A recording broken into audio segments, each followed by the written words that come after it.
கிறிஸ்துக்குள் பிரியமானவர்களே, இயேசு கிறிஸ்துவின் இனிய நாமத்தினாலே உங்கள் அனைவரையும் வாழ்த்தி வரவேற்கிறேன். இந்த நாளிலும் கூட நெகேமியா 13ஆம் அதிகாரத்திலிருந்து நாம் தேவனுடைய தியானத்திற்கு நாம் செல்வோம். நெகேமியா 13ஆம் அதிகாரத்தை நம்ம பார்க்கும் பொழுது இங்க நெகேமியாவுடைய சீர்திருத்தங்களை குறித்து நாம் பார்க்க முடிகிறது. நெகேமியாவுடைய சீர்திருத்தங்களை குறித்து இந்த 13ஆம் அதிகாரத்துல நம்ம பார்க்க முடிகிறது. நெகேமியா ஒரு பானபாத்திரக்காரனா இருந்தாலும் கூட அவர் தேவனை குறித்தும் தேவனுடைய ஜனங்களை குறித்தும் தேவனுடைய ஆலயத்தை குறித்தும் மிகுந்த ஒரு வைராக்கியம் உள்ளவராக இருந்தார். அவர் இந்த அலங்கம் கட்டப்பட வேண்டும், ஜனங்கள் பரிசுத்தமாக வாழ வேண்டும், ஆலயத்தை பரிசுத்தப்படுத்த வேண்டும் என்று சொல்லி மிகுந்த ஒரு வைராக்கியம் உள்ளவராக அவர் இருந்தார். அதனால இந்த நாட்களிலும் கூட ஆண்டவர் யாரையும் எப்படியும் பயன்படுத்த முடியும் என்பதற்கு நெகேமியா ஒரு உதாரணமாக இருக்கிறார். நாட்களிலும் கூட நாம் பார்க்கும் பொழுது நெகேமியா 13ஆம் அதிகாரம் 1ஆம் வசனத்தில் பார்க்கும் பொழுது அன்றைய தினம் ஜனங்கள் கேட்க மோசேயினுடைய நியாயப்பிரமாண புஸ்தகம் வாசிக்கப்பட்டது. அங்க அம்மோனியரும் மோவாபியரும் இஸ்ரவேல் புத்திரருக்கு அப்பவும் தண்ணீரும் எதிர்கொண்டு வராமல் அவருடைய சபைக்கு அவளுக்கு விரோதமாக பிழையாமை கூலிப்படுத்தி கொண்டபடினார். இது பாத்தீங்கன்னா பழைய ஏற்பாட்டுல இருக்கு. பழைய ஏற்பாட்டுல இஸ்ரவேல் ஜனங்கள் அவங்க போகும்போது இஸ்ரவேல் ஜனங்களுக்கு விரோதமாக அம்மோனியர் மோவாபியரும் வருவாங்க. உபாகமம் 23ஆம் அதிகாரம் 3:5 நம்ம பார்க்கும் பொழுது அங்க அம்மோனியரும் மோவாபியரும் தேவனுடைய சபைக்கு உட்பட்டலாகாது. 10ஆம் தலைமுறை வரைக்கும் அம்மோனியர் மோவாபியரும் 10ஆம் தலைமுறைக்கும் அவர்கள் தேவனுடைய சபைக்கு உட்படலாகாது என்று சொல்லி ஆண்டவர் அவர்களை சபிக்கிறார். நீ தொடர்ந்து பாத்தீங்கன்னா அந்த நியாயப்பிரமாண புஸ்தகம் வாசிக்கப்படும் பொழுது அங்குள்ள அநேக ஜனங்கள் 3ஆம் வசனத்துல பாத்தீங்கன்னா அநேக ஜனங்கள் பலஜாதியான அநேக ஜனங்கள் இஸ்ரவேலை விட்டு பிரிந்து விட்டார்கள். அதனால அந்த நியாயப்பிரமாண புஸ்தகம் வாசிக்கப்படும் பொழுது பலஜாதியான ஜனங்கள் இஸ்ரவேல் ஜனங்களோடு கூட யூதர்களோடு கூட கலந்திருந்த பலஜாதியான ஜனங்கள் எல்லாம் இஸ்ரவேலை விட்டு பிரித்து விட்டார்கள். அதனால ஆண்டவர் நம்மை இந்த உலகத்திலிருந்து நம்மை பிரித்தெடுத்திருக்கிறார். அவருடைய சொந்த ஜனங்களாக, பரிசுத்த ஜாதியாக, பரிசுத்த ஜனமாக, பரிசுத்த கூட்டமாக நம்மை அவர் பிரித்தெடுத்திருக்கிறார். ஆகவே நம்ம மற்ற ஜாதிகளோடு கூட நம்ம ஐக்கியம் வைக்க கூடாது, மற்ற அவிசுவாசிகளோடு கூட நம்ம ஐக்கியம் வைத்து அவனுடைய பழக்க வழக்கங்களை கற்றுக்கொள்ளக்கூடாது. ஆகவேதான் கானான் தேசத்துல அநேக ஜாதிகளை யோசுவா துரத்தி விட்டு அங்கே இஸ்ரவேல் ஜனங்களை குடியமர்த்துகிறத நம்ம பார்க்க முடிகிறது. தொடர்ந்து நீங்க பாத்தீங்கன்னா 4ஆம் வசனத்துல எங்கள் தேவனாகிய ஆலயத்தில் அறைகளை வைக்கப்பட்ட ஆசாரியனாகிய எலிசியா தொபியாவோட சம்பந்தம் கலந்தவனாயிருந்தான்னு சொல்லி போட்டு இங்க நீங்க பாத்தீங்கன்னா அந்த எலியாசிப் என்கிறவர் பாத்தீங்கன்னா ஆலயத்தில் ஒரு முக்கிய ஒரு ஆசாரிய பொறுப்பிட்டு இருக்கிறாரு. அப்படிப்பட்ட அந்த எலிசியாப்போட தொபியா சம்பந்தம் கலந்தவனா இருந்தான்னு சொல்லி போட்டு பாருங்க. ஒரு ஆசாரியனோட கூட சன்பல்லத்தம் தொபியாவை தேவனுடைய ஆலயத்துக்கு விரோதமானவர்கள், தேவனுடைய ஜனங்களுக்கு விரோதமானவர்கள், அங்கு அலங்கம் கட்டப்படும் பொழுது அவர்கள் எதிர்த்து நின்றவர்கள், அவர்கள் இஸ்ரவேல் ஜனங்களை தூஷித்தவர்கள், இஸ்ரவேல் ஜனங்களுக்கு சத்துருவா இருந்த அந்த தொபியா இப்ப ஆசாரியனாகிய எலிசாப்போடு சேர்ந்து என்ன பண்றாரு, சம்பந்தம் கலந்து அவன் தேவனுடைய ஆலயத்துல அந்த தொபியாவுக்கு ஒரு விசேஷமான அறை கொடுக்கப்படுகிறது. அங்க நீங்க பாத்தீங்கன்னா அங்க 7ஆம் வசனம் நீங்க பாத்தீங்கன்னா, ஓ எருசலேமுக்கு நான் வந்தேன், அப்பொழுது எலியாசிப் தொபியாவுக்கு தேவனுடைய ஆலயத்தின் பிரகாரங்களில் ஒரு அறையை ஆயத்தம் பண்ணினால் செய்த பொல்லாப்பை நான் அறிந்து கொண்டேன். அதனாலே நான் மிகவும் மனமடைவாகி தொபியாவின் வீட்டு தட்டுமுட்டுகளை எல்லாம் அந்த அறையிலிருந்து வெளியே எரிந்து விட்டேன்னு சொல்லி போட்டு பாருங்க. இங்க பாத்தீங்கன்னா அந்த நெகேமியா இல்லாத சமயங்கள்ல நெகேமியா அந்த அரண்மனைக்கு போயிருக்கிற அந்த சமயங்கள்ல என்ன பண்றாரு, அந்த எலியாசிப் என்று சொல்லக்கூடிய ஆசாரியன் தொபியாவோடு கூட சம்பந்தம் கலந்து அந்த சத்துருவாகிய தொபியாவை ஆலயத்தினுடைய முக்கியமான பகுதியில ஒரு முக்கியமான அறையை தங்குவதற்கு அறையை கொடுத்திருக்கிறார். இது நெகேமியா பார்க்கும் பொழுது நெகேமியாவுக்கு மிகவும் துக்கமா இருக்கிறது. ஒரு சத்துருவை, ஒரு எதிரியை கொண்டு இந்த எலியாசிப் ஆலயத்துல வச்சிருக்கிறானே என்று சொல்லி அவருக்கு மிகவும் கோபம் வருது. மிகவும் கோபம் என்ன பண்றது, அவர் என்ன பண்றாரு, துக்கப்பட்டு தொபியாவுடைய அறையில் இருக்கிற எல்லா தட்டுமுட்டு சாமான்கள் எல்லாம் வெளியே எரிஞ்சிட்டு அவனை காலி பண்ண வைக்கிறார். பாருங்க, ஒரு சத்துருவை கொண்டு அந்த எலியாசிப் என்ன பண்றாரு, தேவனுடைய ஆலயத்துல வச்சிருக்கிறாரு. ஒரு புறஜாதி மனுஷனை கொண்டு தேவனுக்கு விரோதமான மனுஷனை கொண்டு ஆலயத்துல வச்சிருக்கிறார். அது எவ்வளவு பெரிய தவறு. இது என்ன பண்றாரு, நெகேமியாவுக்கு ஒரு துக்கமான ஒரு காரியமா இருந்தது. கிறிஸ்து பிரியமானவர்களே, நாம் தேவனுடைய ஆலயம் பரிசுத்தமா இருக்க வேண்டும் என்று சொல்லி நாம ஆசைப்பட வேண்டும். தேவனுடைய ஆலயம் எப்பொழுதுமே சுத்தமாக இருக்க வேண்டும் என்று சொல்லி நம்ம விருப்பப்பட வேண்டும். தொடர்ந்து நீங்க பாத்தீங்கன்னா அங்க பாத்தீங்கன்னா 9ஆம் வசனத்துல நான் அறை வீடுகளை சுத்தீகரிக்க சொல்லி தேவனுடைய ஆலய பணிமுட்டுகளையும் காணிக்கைகளையும் தம்பிரானையும் அங்கே திரும்ப கொண்டு வைத்தேன். அதாவது என்ன பண்றாரு, அந்த அறையெல்லாம் சுத்தம் பண்ணிட்டு அந்த ஆலயத்துக்குரிய பணிமுட்டுகளை எல்லாம், ஆலயத்துக்குரிய காணிக்கைகளை எல்லாம், ஆலயத்துக்குரிய மற்ற பொருள்களை எல்லாம் கொண்டு என்ன பண்றாரு, நெகேமியா அங்க வைக்கிறத நம்ம பார்க்க முடிகிறது. நெகேமியா அங்க பார்க்க முடிகிறது. அதனால நெகேமியா பாத்தீங்கன்னா ஒரு பக்தி வைராக்கியம் உள்ளவராக இருந்தார் என்று நம்ம பார்க்க முடிகிறது. தொடர்ந்து நீங்க 10ஆம் வசனத்துல பாத்தீங்கன்னா அந்த சமயங்கள்ல பாத்தீங்கன்னா லேவியருக்கும் ஆசிரியர்களுக்கும் தசமபாகங்கள் கொடுக்கப்படவில்லை, அவங்களுக்கு பங்குகள் கொடுக்கப்படவில்லை. அதனால அந்த லேவியரும் பாடகரும் பாத்தீங்கன்னா அவங்க ஆலயத்தை விட்டு வெளிநிலங்களுக்கு ஓடிடுறாங்க. பாருங்க, இந்த எலியாசிப் இந்த தொபியா என்ன பண்றாரு, அந்த ஆசாரியர்களையும் லேவியரையும் பாடகர்களையும் எல்லாம் கவனிக்காம அவனை துரத்தி விட்டதுனால அவங்க என்ன பண்றாங்க, வெளிநிலங்கள்ல போய் தங்கியிருக்கிறாங்க. அவங்களுக்கு எந்த ஒரு காணிக்கையும் கொடுக்கப்பட்டதுனால அவங்க ரொம்ப கஷ்டப்பட்ட சூழ்நிலையில அவங்க இருக்கிறத நம்ம பார்க்க முடிகிறது. தொடர்ந்து நீங்க பாத்தீங்கன்னா 11ஆம் வசனத்துல தேவனுடைய ஆலயம் கைவிட்டு போவானே என்று சொல்லி அவர்களை சேர்த்து கொண்டு அவரவர் நிலையில வைத்தார். பாருங்க, தேவனுடைய ஆலயத்தை சத்துருக்கள் முற்றுகை போடாதபடி பாத்தீங்கன்னா அங்க நெகேமியா அந்த ஆலயத்தை என்ன பண்றாரு, பாதுகாக்கிறதை நம்ம பார்க்க முடிகிறது. நான் பாத்தீங்கன்னா இந்த ராயக்கோட்டையில சிலம்புல நான் ஊழியம் செய்யும் பொழுது அங்க பாத்தீங்கன்னா சில பேர் நைட்ல பாத்தீங்கன்னா இந்த ஆலயத்துல படுத்திருப்பாங்க. அது ரொம்ப நாள் ஒரு பெரிய போராட்டமாவே இருந்தது. வீடு இல்லாதவர்கள் பாத்தீங்கன்னா வயசானவங்க இந்த ஆலயத்துல நைட்ல படுத்துருவாங்க. படுத்தும் போது அது ரொம்ப ஒரு போராட்டமாவே இருந்தது. அதனால அப்படி போராட்டமா இருக்கும் பொழுது நம்ம தலைமை போறவர்கள் ஒரு காரியத்தை சொன்னாரு, தம்பி நீங்க 5 மணிக்கு நீங்க பாட்டு பாடி ட்ரம் அடிச்சு ஜோம் பண்ணுங்க, அவங்க எல்லாம் ஓடிடுவாங்கன்னு சொல்லி சொன்னாரு. அதே மாதிரி நம்ம 5 மணிக்கு ஆலயத்துல நல்லா ட்ரம் அடிச்சு பாட்டு போட்டு ஜோம் பண்ணும் பொழுது அவங்க என்ன பண்ணாங்க, ஓடிட்டாங்க. இனிமேல் நம்ம படுக்க முடியாதுன்னு சொல்லி ஓடிட்டாங்க. அதனால கிறிஸ்து பிரியமானவர்கள் இப்படிப்பட்ட ஆலயத்துல அசுத்தப்படுத்துகிற அந்நிய ஜனங்களை நம்ம உள்ள நுழைவிடக்கூடாதுன்னு சொல்லி வேத வசனம் போடப்பட்டிருக்கிறது. தொடர்ந்து நீங்க பாத்தீங்கன்னா 12ஆம் வசனத்துல பாத்தீங்கன்னா யூதர்கள் எல்லோரும் தானியம், திராட்சை ரசம், எண்ணெயும் என்பவர்களை தசமபாக பொக்கிஷ அறையிலே கொண்டு வைத்தார்கள். தசமபாக பொக்கிஷ அறையில கொண்டு எண்ணெயும் திராட்சை ரசத்தையும் தசமபாகத்தையும் கொண்டு வைக்கிறாங்க. பாருங்க, முதல்ல இந்த தொபியா அந்த அறையில இருந்தாரு.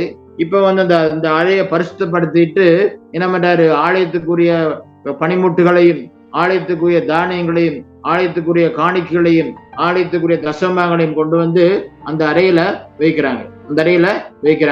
அது மாத்திரமல்ல, தொடர்ந்து நீங்க பாத்தீங்கன்னா நெகேமியா என்ன பண்றாரு 13ஆம் வசனத்துல அங்க வந்து புதிய ஆசாரியர்களையும் லேவியர்களையும் ஊழியக்காரர்களையும் அங்க வந்து நியமிக்கிறார்.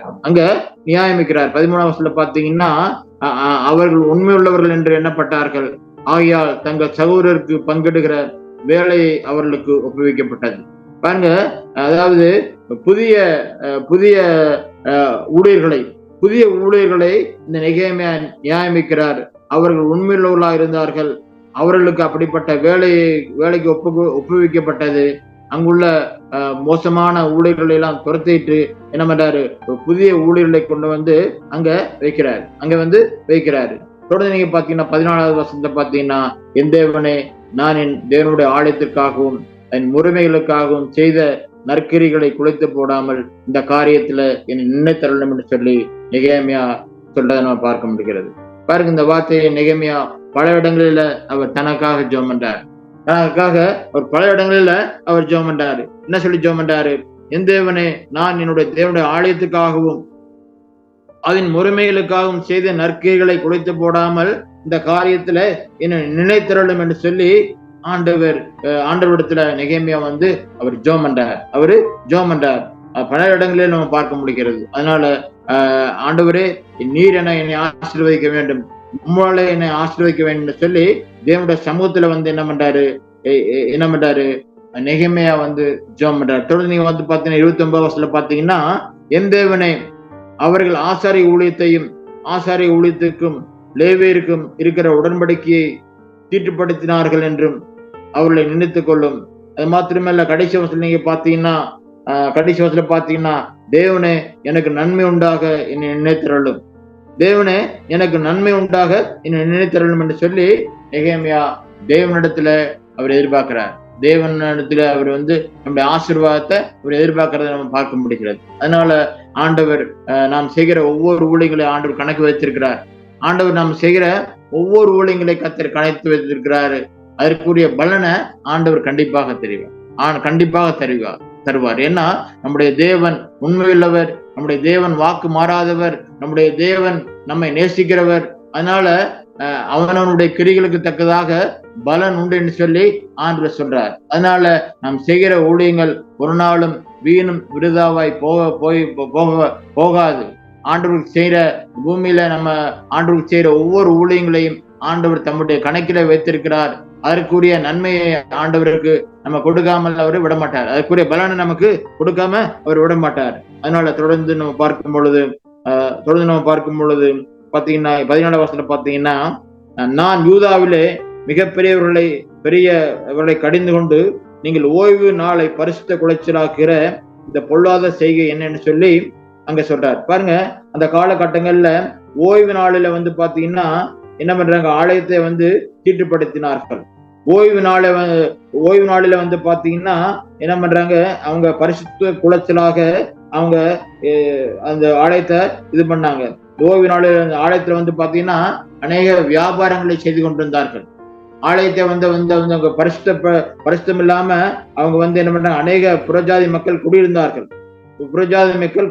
நீங்க 16 வசனம் நீங்க பார்க்கும் பொழுது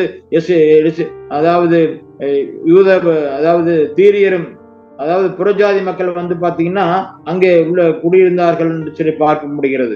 அதனால ஓய்வு நாளை வந்து என்ன பண்றாங்க, பரிசுத்த குலைச்சலாக்கி ஓய்வு நாளை ஆசரிக்காமல் வந்து அவங்க இருக்கிறத நம்ம பார்க்க முடிகிறது. அதனால நம்ம ஓய்வு நாளை நம்ம பரிசுத்தமாக ஆசரிக்க வேண்டும் என்று சொல்லி ஆண்டவர் விரும்புறார். நீங்க வந்து பாத்தீங்கன்னா என்ன வசனம் போட்டிருக்கு, 21 12 13 பாத்தீங்கன்னா, என்னுடைய வீடு ஜெப வீடா இருக்கிறது, அதை நீங்க கள்ளர் குகையாக நீங்கள் மாற்ற வேண்டாம் சொல்லி ஆண்டவர் அங்க சொல்றார். என்னுடைய வீடு ஜெப வீடா இருக்கிறதுனால அதை நீங்கள் கள்ளர் குகையாக நீங்க மாற்ற வேண்டாம் சொல்லி ஆண்டவர் சொல்றார். அந்த காலகட்டங்களில அந்த தேவாலயங்களை சுற்றிலுமாக அநேக வியாபாரம் செய்து கொண்டிருக்கும் பொழுது அங்க தேவனுடைய ஆலயத்துக்கு முக்கியத்துவத்தை கொடுக்காதபடி அவங்க வியாபாரத்திற்கு முக்கியத்துவத்தை கொடுத்து அந்த தேவனுடைய ஆலயத்தை வந்து என்ன பண்றாங்க, பரிசுத்த குலைச்சலாக அவங்க மாற்றி விட்டார்கள். அதனாலதான் என்ன பண்றாங்க, தேவனுடைய ஆலயத்தை பரிசுத்தப்படுத்தும்படியாக ஓய்வு நாளை பரிசுத்த குலைச்சலாக்குகிற ஒவ்வொரு மேல என்ன பண்றாரு, அவர் வந்து கடிந்து கொண்டார். பாருங்க 18ஆம் வசனத்துல பாத்தீங்கன்னா, ஓய்வு நாளை பரிசுத்த குலைச்சலாக்குகிறதுனாலே இஸ்ரவேலின் மேல் இருக்கிற உக்கிரத்தை அதிக பண்ணுகிறீர்கள் என்று அவர்களுக்கு நான் சொன்னேன். பாருங்க, ஓய்வு நாளை அவங்க ஆசரிக்காதபடி அந்த ஓய்வு நாளை வந்து என்ன பண்றாங்க, வேலை நாட்களாகி அவர்களை வந்து பரிசுத்த குலைச்சலாக்குறத நம்ம இங்க பார்க்க முடிகிறது. நீங்க ஏசாயா புஸ்தகம் 58ஆம் அதிகார வசனம் 13, 14 நீங்க பாத்தீங்கன்னா, ஏசாயா புஸ்தகம் 58ஆம் அதிகாரம் வசனம் 13, 14 வசனம் நீங்க பாத்தீங்கன்னா, அங்க ஆண்டவர் வந்து பாத்தீங்கன்னா, ஓய்வு நாளை நம்ம ஆசரிக்க வேண்டும் என்று சொல்லி ஆண்டவர் விரும்புறார்.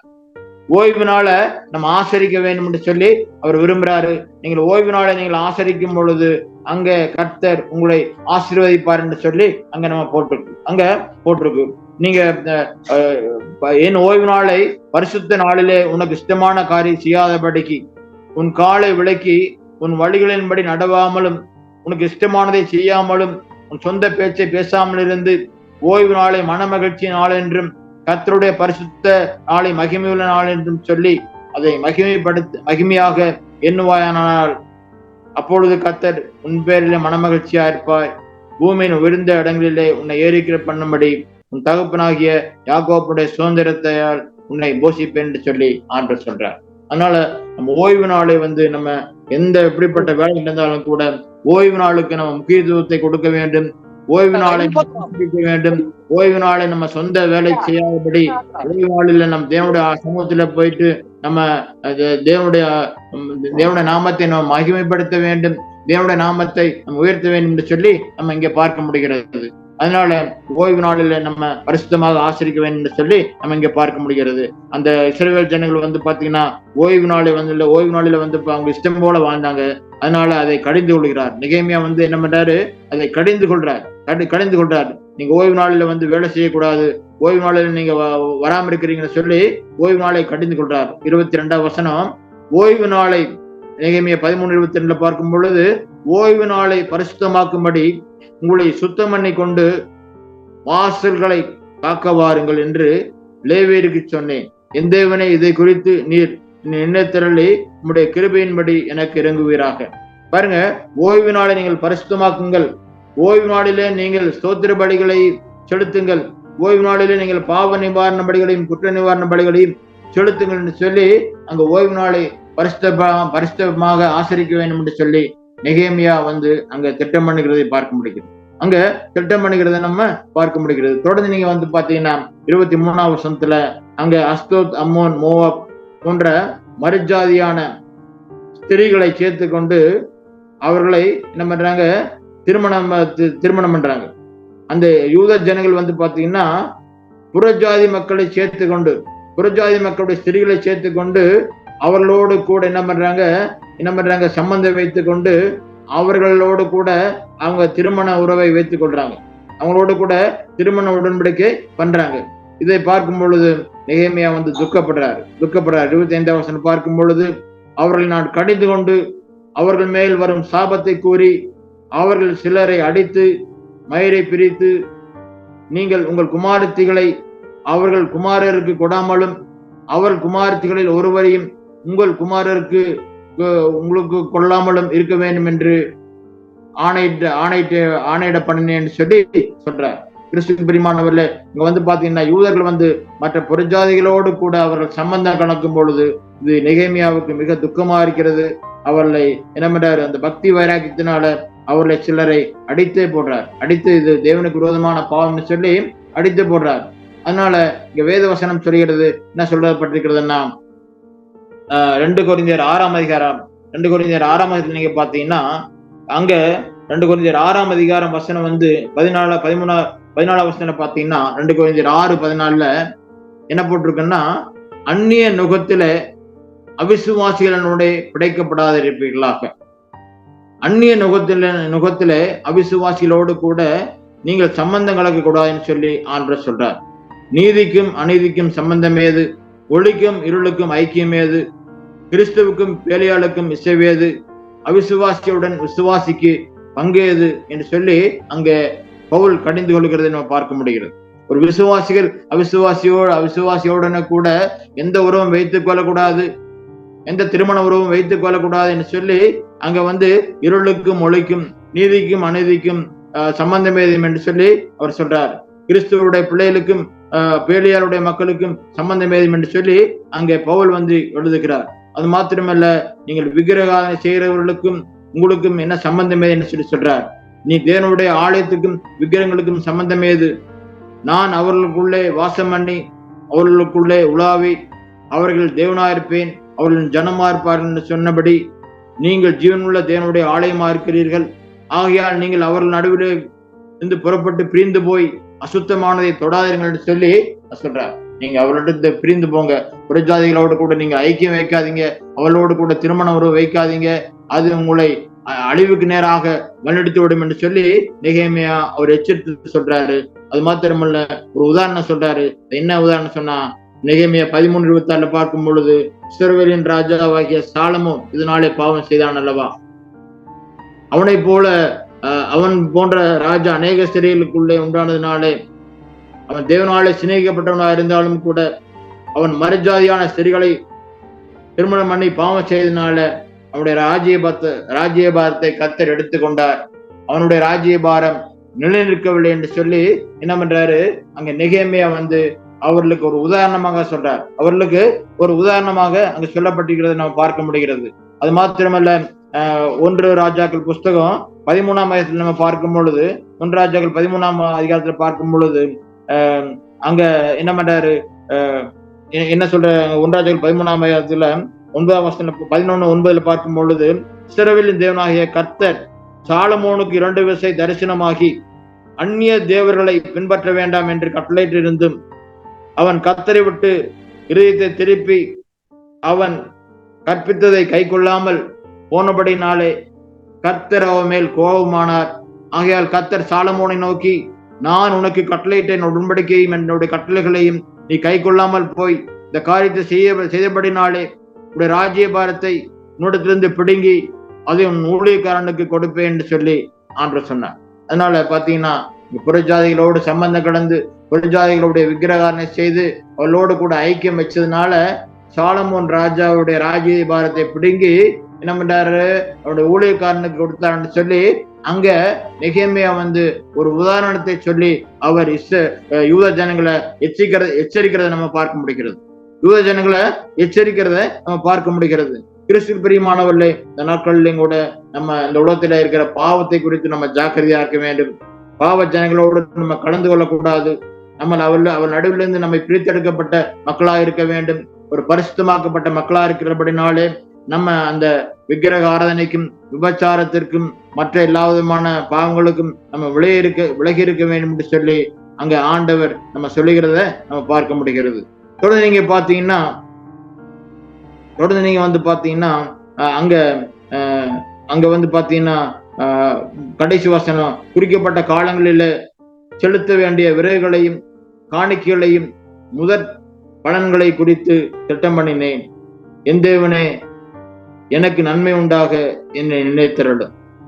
பாருங்க, குறிக்கப்பட்ட காலங்களில செலுத்த வேண்டிய காணிக்கைகளையும் குறித்து அங்க நெகேமியா திட்டம் பண்ணுகிறார். அதாவது காணிக்கைகளை குறித்து திட்டம் பண்ணுகிறார், ஆலயத்தை பரிசுத்தமாக்குகிறார், ஆலயத்தில ஆசாரியர்களையும் லேவியர்களையும் நியாயமிக்கிறார், ஆலயத்தில் இருக்கிற சத்துருக்களை வெளியே துரத்துகிறார், ஆலயத்தில வந்து ஓய்வு நாளை ஆசரிக்க வேண்டும் என்று சொல்லி கட்டளையிடுகிறார், புறஜாதி மக்களோடு கூட நீங்கள் சம்பந்தம் கொள்ளக்கூடாதுன்னு சொல்லி அவர் கட்டளையிடுகிறார். ஆகவே நெகேமியா வந்து பாத்தீங்கன்னா அநேக சீர்திருத்தங்களை அந்த யூதர்கள் மத்தியில அவர் செய்கிறார். யூதர்கள் மத்தியில அநேக சீர்திருத்தங்களை கொண்டு வருகிறார்.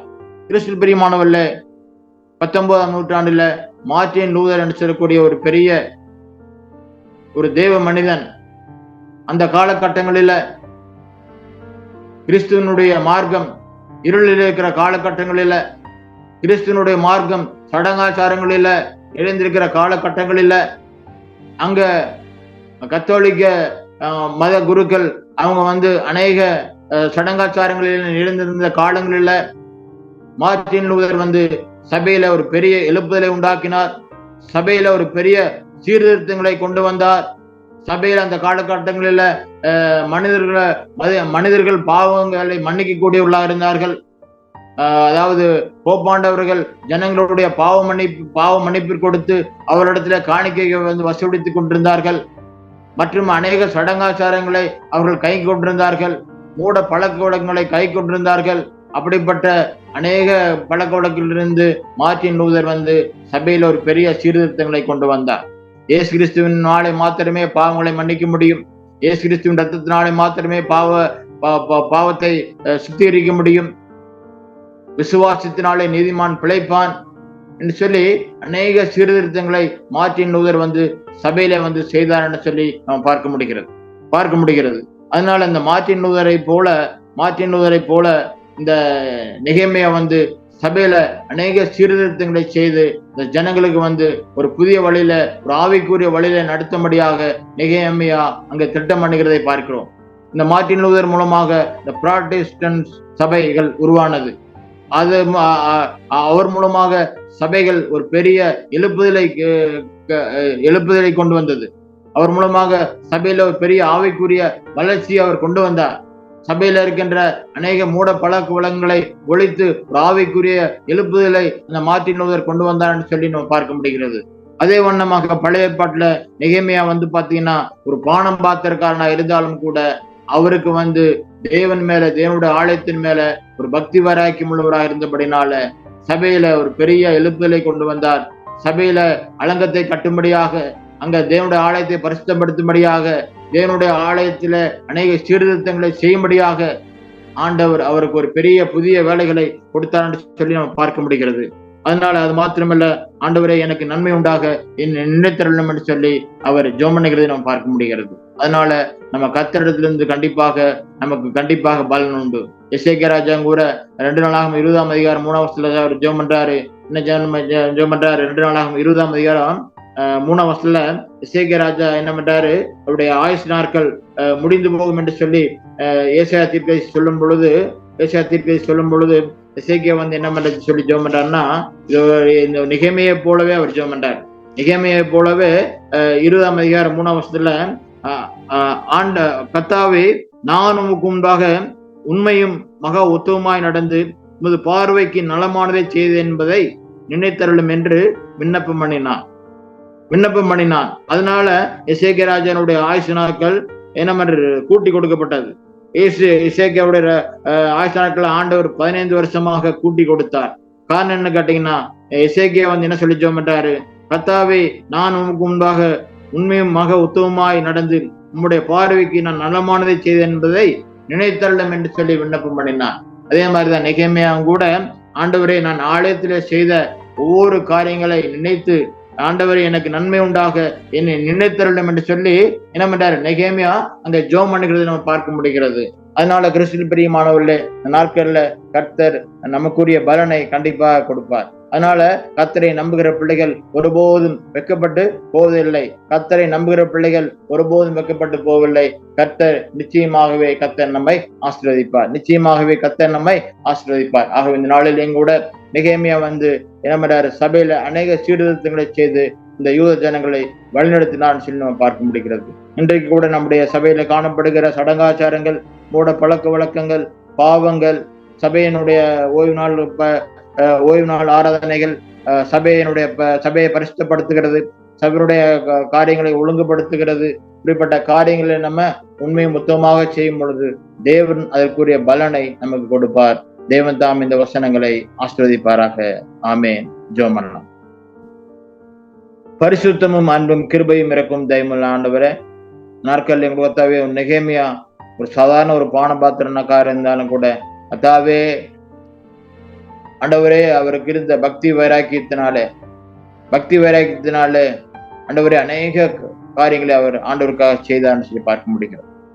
நாட்கள் எங்களோட கர்த்தாவே, ஆண்டவரே, நாங்கள் கூட நெகேமியாவை போல கர்த்தாவே உமக்கென்று கடைசி வரைக்கும் ஆண்டவரே உண்மை உத்தமமாக ஆண்டவரே இந்த ஊழியங்களை செய்யத்தக்கதாக தேவனே கிருபை செய்யுங்க ராஜா. தகப்பனே, இந்த நாளில் எங்களோட கர்த்தாவே, என்னுடைய கல்வாசி ஊழியங்களை கர்த்தாவே ஆசீர்வதிங்க. ஆண்டவரே, ஊழியத்தில் காணப்படுகிற ஒவ்வொரு ஊழியங்களை கர்த்தாவே நீர் ஆசீர்வதிங்க. ஊழியத்தினுடைய குறைகள் எல்லாம் விரிவாக்க தேவையில்லை சந்திங்க. ஒவ்வொரு ஆண்டவரே போதர்களை கர்த்தாவே ஆசீர்வதிங்க. ஊழியர்களை கர்த்தாவே ஆசீர்வதிங்க. ஆண்டவரே, ஒவ்வொரு சபைகளை கர்த்தாவே ஆசீர்வதிங்க. ஒவ்வொரு ஹோமை கர்த்தாவே ஆசீர்வதிங்க. ஒவ்வொரு வார்டன்ஸை கர்த்தாவே ஆசீர்வதிங்க. இன்னுமாக ஆண்டவரே, கல்வாரி திருச்சபையில பணிபுரிகிற ஒவ்வொரு குடும்பங்களை கர்த்தாவே நீர் பெயர் பெற தொட்டு ஆசீர்வதிக்கும்படியா உதவி செய்யுங்க ராஜா. ஆண்டவரே, இன்னுமாக ஆண்டவரே நடத்துகின்ற அண்ணனுடைய குடும்பங்களை கர்த்தாவே ஆசீர்வதிங்க. அவருக்கு நல்ல சுகத்தையும் நல்ல வெள்ளத்தையும் நல்ல ஞானத்தையும் நல்ல ஆலோசனைகளையும் கொடுக்கும்படியா உதவி செய்யுங்க ராஜா. இன்னுமாக கல்வாரி திருச்சபையில் இருக்கிற ஒவ்வொரு விசுவாச குடும்பங்களை கர்த்தாவே நீர் பெயர் பெற தொட்டு ஆசீர்வதிங்க. ஆண்டவரே, ஒரு பெரிய எழுப்புதலை நீர் கொண்டு வரும்படியா உதவி செய்யுங்க. ஆண்டவரே கர்த்தாவே, ஆண்டவரே நாங்கள் ஆண்டவரே உமக்கு உண்மை உத்தமாக ஊழியங்களை செய்யத்தக்கதா உதவி செய்யும். ஆண்டவரே, தொடர்ந்து கர்த்தாவே நீங்கள் பார்க்கும் பொழுது தேவனே, இன்னுமாக வருகின்ற நாட்களில் நடைபெறுகிற ஆண்டவரே இந்த யூத் ரெட்டிற்காக கூட ஜெபிக்கிறோம். ஆண்டவரே, யூத் ரெட்டில் நல்ல விதமாக நடக்கத்தக்கதாக எல்லா காரியங்களையும் வாக்கி பண்ணும்படியா உதவி செய்யுங்க. அநேக வாலிபர்கள் வந்து இந்த யூத் ரெட்டில கலந்து கொள்ளத்தக்கதாக தேவனே நீர் கிருபை செய்யுங்க ராஜா. இன்னுமாக ஆண்டவரே சிபிஎஸ் எங்கெங்கெல்லாம் நடக்குதோ அங்கெல்லாம் ஆண்டவருடைய பரிசுத்தமான காரியம் இருந்து வழிநடத்தும்படியா உதவி செய்யுங்க ராஜா. இன்னுமாக திலனருடைய சபை கட்டப்படத்தக்கதாக உதவி செய்யுங்க. அதற்குரிய பண தேவையை சந்திக்கும்படியாக தேவனே உதவி செய்யுங்க ராஜா. திலனரில் ஆண்டவரே திருமணத்திற்காக ஆயத்தமா இருக்கிற வாலி பிள்ளைகளுக்காக கூட ஜெபிக்கிறோம். ஆண்டவரே, சாம் ஜெபராஜுக்காக ஜெபிக்கிறோம். இன்னுமா டேவிட்டுக்காக ஜெபிக்கிறோம். சந்தோஷ்காக ஜெபிக்கிறோம். ஆண்டவரே, பீட்டருக்காக கூட ஜெபிக்கிறோம். ஆண்டவருடைய திருமண காரியங்களை கர்த்தாவே நிர்வாகிக்க பண்ணும்படியாக உதவி செய்யுங்க ஆண்டவரே. இன்னுமாக ஆண்டவரே குழந்தை இல்லாமல் இருக்கின்ற ஆண்டவரே பிரித்திக்காக ஜெபிக்கிறோம். மெர்லினுக்காக ஜெபிக்கிறோம். எஸ்தருக்காக கூட ஜெபிக்கிறோம். ஆண்டவரே, உடைய கற்பத்தின் கனிகளை கர்த்தாவே நீர் ஆசீர்வதிக்கும்படியாக தேவனே நீர் கிருபை செய்யுங்க ஆண்டவரே. தகப்பனே, இன்னுமாக ஆண்டவரே தொடர்ந்து உடைய பரிசுத்தமான கரம் ஆண்டவரே எங்களோடு கூட எங்களை முற்றிலுமாய் ஆட்கொண்டு வழிநடத்தும்படியாக தேவனே இந்த உதவி செய்யுங்க ராஜா. தொடர்ந்து உடைய பிரசன்னம் எங்கள் ஒவ்வொரு மேல இருந்து வழிநடத்தும்படியா உதவி செய்யுங்க ஆண்டவரே. பொறுப்படுத்திக் கொள்ளுங்க. துதி கன மகிமை எல்லாம் ஒருவருக்கு எடுக்கிறோம். எல்லாவற்றையும் இயேசு கிறிஸ்துவின் இருக்கிறேன் பரிசுத்தமுள்ள பிதாவே, ஆமென்.